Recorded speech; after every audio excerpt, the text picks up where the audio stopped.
पहले तो मैं आपके चैनल का बहुत बहुत धन्यवाद करता हूं कि जिन्होंने इस आवाज़ को उठाया है। ये आज लगभग 2 साल से ये सड़क एक ऐसे बन गया है जैसे जम्मू कश्मीर का मुद्दा है हमारे यहाँ पे।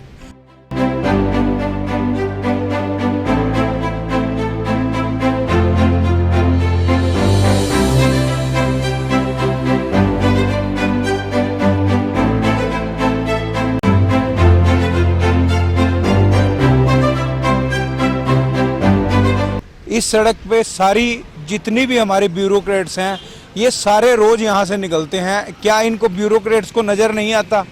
और ये अपने ही ऑफिसरों को बचाने के लिए इसकी पेमेंट नहीं कर रहे हैं। ठेकेदार से पहले इन्होंने गलत काम करवाया, उस गलत काम की वजह से अब जब हमने इसकी शिकायत की तो उन्होंने उसको बचाने के लिए, उसकी नौकरी को बचाने के लिए इसका कार्य नहीं करा रहे हैं। अफसरों को सब पता है कि कौन गलत करके गया। अगर ये इसकी जांच क्यों नहीं करवाई जाती? अगर इसकी क्यों पेमेंट, ठेकेदार की पेमेंट क्यों रोकी गई है? फिर ठेकेदार को वो उसका ना, हमने उनको कहा कि अगर आपसे कुछ नहीं होता इस टेंडर को कैंसिल कर दो, नया टेंडर लगा दो, परंतु हम बार हम मुद्दे पे, और मेरे साथ कई शहर के पार्षद भी इसमें साथ थे, परंतु हमारी आवाज़ को दबा दिया जाता है। मैं कह रहा हूँ कि हमारे लिए ये बहुत ही शर्मिंदगी की बात है कि हमारे माननीय विधायक साहब जो यहाँ से महज 150-200 मीटर की दूरी पर रहते हैं और रोज़ इस सड़क पे आते जाते हैं। चलो मैं तो एक पार्षद हूँ, मेरा कद बहुत छोटा है, क्या विधायक का कद जो कैबिनेट में जाके बैठता है, जो वहाँ पे जाके विधानसभा में बैठते हैं, क्या उनसे भी ये मुद्दा नहीं उठाया गया आज तक? अगर जनता मेरे पास आती है तो जनता विधायक के पास भी जाती है। क्यों नहीं आज तक इस मुद्दे को इन्होंने क्यों नहीं आज तक किया? क्यों ये सड़क का बुरा हाल है? आज ये जनता इनसे जवाब मांग रही है कि हम क्या सड़कों में, मतलब सड़क पे जा रहे हैं, खड्डों में जा रहे हैं।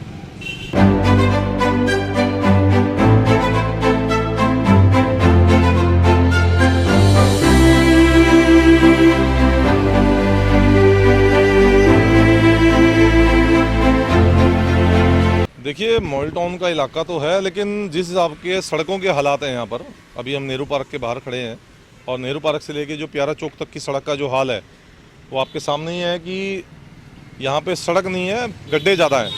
और ये लगभग पिछले 4-5 साल से हम लगातार ऐसे ही देख रहे हैं।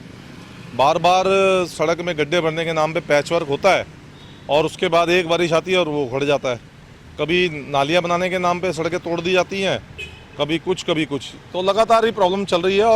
सर मैं 6 साल से यहीं पर गुजरा हूँ, यमुनानगर में। यमुनानगर का बहुत पोस्ट एरिया है, बड़ा माल टाउन ये, और कुछ दूरी पे ही यहाँ पर विधायक का घर है। विधायक यहीं से ही गुजरते हैं, उन्होंने आज तक इस रोड की तरफ झांक के भी नहीं देखा। प्यारा चौक से लेकर नेहरू पार्क का रोड तो इतना बुरा हाल हुआ पड़ा है, इतने बड़े बड़े गड्ढे हुए पड़े इसमें। हाँ, आए हफ्ते गाड़ी के अंदर हमें खुद रिपेयरिंग करानी पड़ती है, 1000-2000 रुपये गाड़ी के ऊपर लगाने पड़ते हैं। बरसातों में तो और बुरा हाल हो जाएगा। बरसातों में गड्ढों में पानी भर जाएगा। जो पब्लिक यानी नेहरू पार्क की तरफ घूमने जाती है, सुबह सैर करने जाती है, शाम को घूमने जाती है, गाड़ियों के छिंटे उनके ऊपर पड़ते हैं, वो भी जाके परेशान हो जाते हैं। इसकी कई बार कंप्लेंटें कर चुके हैं हम, पर कोई हल नहीं हो चुका इसका आज तक। माल टाउन जबकि पास एरिया है, उसके बावजूद भी जो कोई भी यहाँ से निकलता है या जाता है, बदनामी देने के अलावा कुछ नहीं है।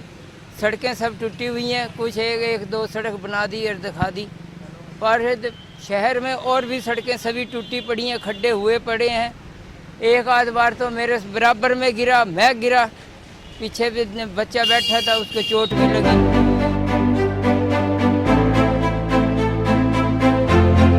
देखिए, यमुनानगर में विकास के कामों को भारतीय जनता पार्टी की सरकार ने माननीय मुख्यमंत्री श्रीमान मनोहर लाल जी के नेतृत्व में एक गति प्रदान की थी। एक बात मैं बड़े विश्वास के साथ कह सकता हूँ कि मनोहर लाल एक के कार्यकाल में, अर्थात पहले 5 साल में यमुनानगर में जो विकास के काम हुए, जब से हरियाणा बना है उन टोटल 50 सालों में भी उतना विकास का काम नहीं हुआ जितना इन 5 सालों में हुआ। परंतु हमने सभी काम करवा दिए हों ये मैं नहीं कह सकता। हम एक एक काम करके आगे बढ़ रहे हैं। जहाँ तक आपने प्यारा चौक की सड़क का सवाल उठाया, माननीय मुख्यमंत्री जी ने इसकी घोषणा की थी। 77 लाख रुपए के आसपास इसका बजट था। जब इसका एस्टीमेट हो गया, बजट बन गया, तो उस तत्कालीन अधिकारियों ने इसमें कुछ अमेंडमेंट की, इसका बजट बढ़ाया गया और बजट बढ़ाने के बाद काम शुरू हुआ। परंतु आपस में ठेकेदारों की कशमकश, जिसको हम दूसरी भाषा में ये कह सकते हैं, जो काम करने वाली अलग अलग एजेंसी हैं वो एक दूसरे की कमियां निकालने की ओर ज़्यादा ध्यान देती हैं, उनमें मामला उलझा और अभी तक इसकी जितना काम एजेंसी ने किया है भुगतान ना हो पाने के कारण उसने काम रोक दिया है। तो कई तरह के प्रश्न इसमें इन्वॉल्व हैं जो निगम के अधिकारी और माननीय मेयर साहब ज़्यादा अच्छी तरह से बता सकते हैं। मेरे मन की ये इच्छा है, मंशा है कि ये काम जल्दी से जल्दी पूरा हो और इन कामों को पूरा करवाने के लिए मुझे जितने भी कदम उठाने चाहिए, मुख्यमंत्री जी से मिलने की बात है, लोकल अर्बन बॉडी मिनिस्टर से मिलने की बात है, ACS लेवल के अधिकारियों से मिलने की बात है, मैं लगातार बैठ के उनसे करता हूं और मुझे विश्वास है कि जल्दी ही हम रुके हुए कामों को पूरा करवाएंगे और कुछ न कुछ भूमिका लॉकडाउन की, कोविड की भी है जो कामों की गति धीमी हुई है। मेरा हर संभव प्रयास है, पौष इलाका नहीं, शहर का कोई भी इलाका जहाँ काम शुरू हुआ है वो तय समय सीमा के अंदर होना चाहिए और मैंने अधिकारियों को सख्त निर्देश दे दिए हैं कि यदि तय सीमा के अंदर नहीं होगा, either agency will be black listed और अधिकारी विल बी ट्रांसफर्ड। इसी प्रकार की अन्य खबरों को जानने के लिए बने रहिए यमुनानगर सिटी न्यूज के साथ।